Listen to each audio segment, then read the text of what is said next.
ത്രയംബകം യജാമഹേ സുഗന്ധിം പുഷ്ടിവർദ്ധനം ഉർവാരുവബന്ധനാം മൃത്യുർമക്ഷീയമാമൃതാത്. ഓം ത്രയംബകം യജാമഹേ സുഗന്ധിം പുഷ്ടിവർദ്ധനം ഉർവാരുവബന്ധനാം മൃത്യുർമക്ഷീയമാമൃതാത്. ഓം ത്രയംബകം യജാമഹേ സുഗന്ധിം പുഷ്ടിവർദ്ധനം ഉർവാരുവബന്ധനാം മൃത്യുർമക്ഷീയമാമൃതാത്.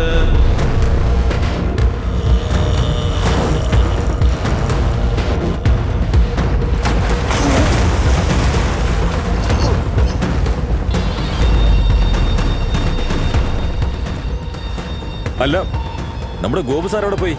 സാറിനെ ഇവിടെ എവിടെയും കാണുന്നില്ലല്ലോ. ഈ സാർ അത് എവിടെ പോയി കിടക്ക? അയൻ, നീ ഗോപു സാറിനെ കണ്ടോ? ഗോപു സാർ എവിടെ? അയൻ, സാർ വെള്ളത്തിൽ മുങ്ങിപ്പോയി. അവിടെ അയൻ.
ബോഡി കിട്ടിയിട്ടുണ്ട്. ഇപ്പൊ കിട്ടിയുള്ളൂ. പോസ്റ്റ്മോർട്ടത്തിന് ബോഡി അയക്കുന്നില്ലേ?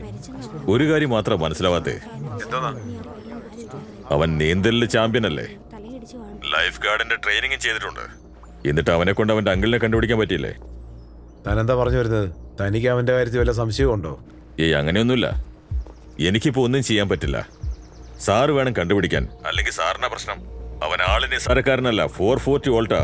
അവനെന്തോ കളി കളിച്ചെന്നാണോ പറഞ്ഞു വരുന്നത്? അതെ, അവനൊരു ഭയങ്കര നീന്തൽക്കാരനാണെന്നുള്ളത് മറക്കണ്ട. ഒന്ന് സൂക്ഷിച്ചോ സാറേ. ഇവൻ കുരയ്ക്കുന്ന പട്ടിയല്ല, കടിക്കുന്ന പട്ടിയാ.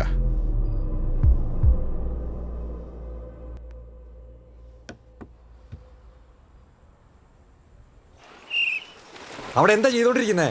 100 പ്രാവശ്യം അതുപോലെ ചെയ്യേ. Breath breath side stroke. Hey, എന്തായി ചെയ്യുന്നേ? തല കുനിക്ക്. തുടർന്ന് ചെയ്തോണ്ടിരിക്കേ. ഞാൻ പറയുന്നൊന്നും നിങ്ങൾ ചെയ്യുന്നില്ലോ. നിങ്ങളുടെ ഇഷ്ടത്തിന് ചെയ്തോണ്ടിരിക്കണോ? എത്ര നാളായിട്ട് പ്രാക്ടീസ് ചെയ്യുന്നത്? എന്നെ കൊല്ലാൻ വേണ്ടി വന്നിരിക്കണ്ടില്ലേ? Hey, fast fast fast fast move move move fast fast move. എന്തു പറ്റി? നിങ്ങൾക്ക് ക്ലബിൽ നിന്ന് ഒഫീഷ്യൽ മെയിൽ അയച്ചല്ലേ? കിട്ടി. പിന്നെ എന്തിനാ ഇങ്ങോട്ട് കെട്ടിയെടുത്തത്? ആദ്യം പോലെ ഇതിൽ കാണുന്നില്ലല്ലോ. നോക്ക്, അയാളാ പുതിയ കോച്ച്. അയാളെ നിനക്ക് അറിഞ്ഞൂടെ? നാഷണൽ റെക്കോർഡൊക്കെ ഉള്ള ആളാ. ഇനി ഈ ഫ്ലോട്ടേഴ്സിന് നിന്റെ ആവശ്യമൊന്നുമില്ല. മെയിലിന് റിപ്ലൈ ചെയ്തോ ഇല്ലയോ? 6 മാസം നിങ്ങളെ സസ്പെൻഡ് ചെയ്തിരിക്കുക. ഇനി അതിന്റെ കാരണം അറിയണമെങ്കിൽ കമ്മിറ്റിയിൽ ചോദിച്ചാൽ മതി. നീ കാരണം ക്ലബിന്റെ റെപ്യൂട്ടേഷൻ മൊത്തം പോയി. എന്താ അടുത്ത പരിപാടി? ഞാൻ റിസൈൻ ചെയ്യാൻ പോകും. സത്യമാണോ? അപ്പൊ 6 മാസം ഇവനൊക്കെ എവിടെന്നും അത് കെട്ടിയെടുത്തതാ. എടാ, എന്താടേ നിങ്ങളുടെ പുതിയ കോച്ചിനോടെ എൻ്റെ ഒരു നന്ദി അറിയിക്കണം. എത്ര പ്രാവശ്യം നിന്റെ അടുത്ത് പറഞ്ഞാലും മനസ്സിലാവും. ഇതിൻ്റെ റെസിഗ്നേഷൻ്റെ ഹാർഡ് കോപ്പിയാണ്. സോഫ്റ്റ് കോപ്പി ഞാൻ മെയിൽ ചെയ്തിട്ടുണ്ട്. എടാ, നിന്നോടല്ലേ പറയുന്നത്, മര്യാദയ്ക്കൊന്ന് പിന്നൊരു കാര്യം, നിന്നോടാണ്. സ്വിമ്മേഴ്സിനെ എങ്ങനെ അടിക്കേണ്ടെന്ന് പുതിയ കോച്ചിനോടൊന്ന് പറഞ്ഞേക്ക്. കോച്ച് പ്ലേയേഴ്സിനെ സ്നേഹിക്കണം. പ്രാവശ്യം നിന്റെ അടുത്ത് പറഞ്ഞാലും മനസ്സിലാവും. നീന്തൽ പഠിക്കാൻ വന്നേക്കുന്നത്. ഇത് ശരിയാണെന്ന് ആദ്യം ഒന്ന് ചെക്ക് ചെയ്ത് നോക്ക്. Okay sir.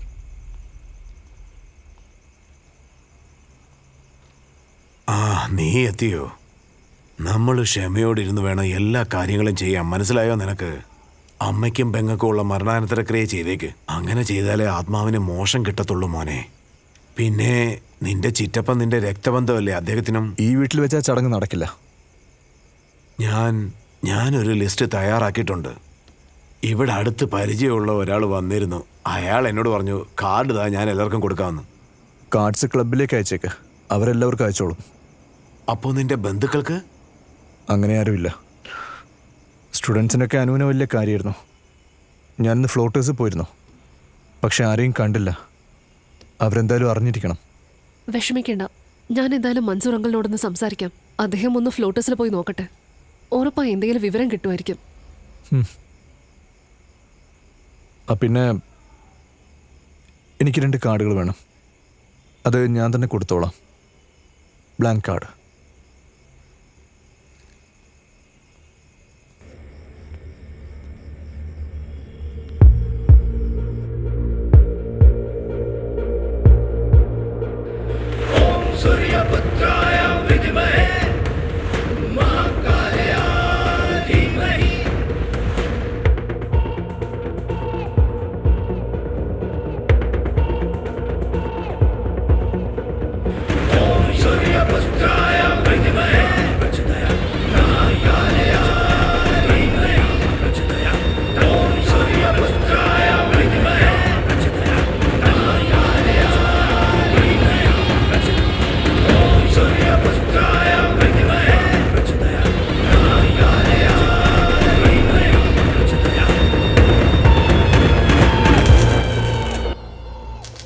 രംഗനാഥ്പൂരിലുള്ള 4 പേരോട് ഞാൻ സംസാരിച്ചിരുന്നു. അവർ സറണ്ടർ ആവാന്ന് പറഞ്ഞു. പക്ഷേ കൂടുതൽ പണം കൊടുക്കേണ്ടി വരും. എത്ര വേണം? 25. തനിക്കെന്താ വല്ല ഭ്രാന്തും ഉണ്ടോ? അവരൊരു 3 വർഷം ജയിലിൽ കിടക്കത്തുള്ളൂ, അല്ലാതെ തൂക്കി കൊല്ലത്തൊന്നുമില്ലല്ലോ. ഞങ്ങൾ മോഷ്ടിക്കാൻ ശ്രമിച്ചപ്പോൾ ആ പെണ്ണ് പ്രശ്നം ഉണ്ടാക്കി, അതുകൊണ്ട് കൊന്നെന്ന് പറയും. അത് പ്രതീക്ഷിക്കാതെ സംഭവിച്ച ഒരു ആക്സിഡന്റ് ആണെന്ന് പറഞ്ഞാൽ കേസ് അങ്ങ് ക്ലോസ് ആകും. 302 സെക്ഷൻ അറിയോ? മർഡർ ചാർജ് ഉറപ്പാ. ശരി 20 അങ്ങ് ഉറപ്പിച്ചേക്ക്. ഇതിൽ കൂടുതൽ പ്രശ്നം വേണ്ട. Close D chapter. ശരി സാറേ. പക്ഷേ എൻ്റെ കാര്യം എങ്ങനെയാ? നീ പോയി ചാവടാ. എല്ലാ ഉത്തരവാദിത്വവും ഞാൻ ഏറ്റെടുക്കാൻ പറ്റുമോ? ആദ്യം ആ ഒപ്പൊക്കെ ഒന്ന് വാങ്ങിക്കട്ടെ. വീട് എൻ്റെ പക്കലൊന്ന് വരട്ടെ. അയൺ സമ്മതിച്ചു. ഫ്ലാറ്റും കാശും എല്ലാം തരാമെന്ന് പറഞ്ഞു. പണത്തിന് മീതേ പരുന്തും പറക്കില്ല. പണം ഉണ്ടെങ്കിൽ നമുക്ക് ആരെ വേണമെങ്കിലും നിയന്ത്രിക്കാം. നീ ഇപ്പോൾ പോകാൻ നിനക്ക് ആവശ്യമുള്ളതെല്ലാം കിട്ടും.